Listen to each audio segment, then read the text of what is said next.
যে ব্যক্তি মুহররম মাসের 10 তারিখ পরিবারের জন্য ভালো খানার ভালো খরচের আয়োজন করবে, আল্লাহ তার সারা বছর পরিবারের উপর ভালো খরচ করার তৌফিক দান করবেন।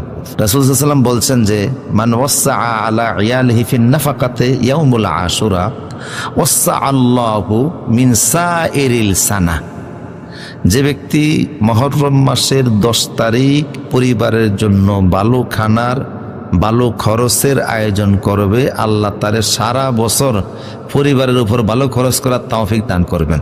যে ব্যক্তি মুহররম মাসের 10 তারিখ পরিবারের জন্য ভালো খানার ভালো খরচের আয়োজন করবে, আল্লাহ তার সারা বছর পরিবারের উপর ভালো খরচ করার তৌফিক দান করবেন। এই হাদিসে যে রাসূল বলছে যে মুহররম মাসের 10 তারিখ আশুরার দিনে পরিবারের জন্য ভালো খরচের আয়োজন করলে সারা বছর আল্লাহ তাকে পরিবারের উপরে ভালো খরচ করার তৌফিক দিবেন, সচ্ছলতা দিবেন এবং অভাব অনটন দূর করবেন। এইটার প্রমাণ আমি আমার বাস্তব জীবনে পরিবারের জীবনে পেয়েছি। তার মানে আমি এটার আমল করেছি এবং পরিবারের জন্য এটা পেয়েছি। এখন পরিবারের জন্য তো আপনারা খরচ সবসময় করেন, এই দিন একটু বেশি করা।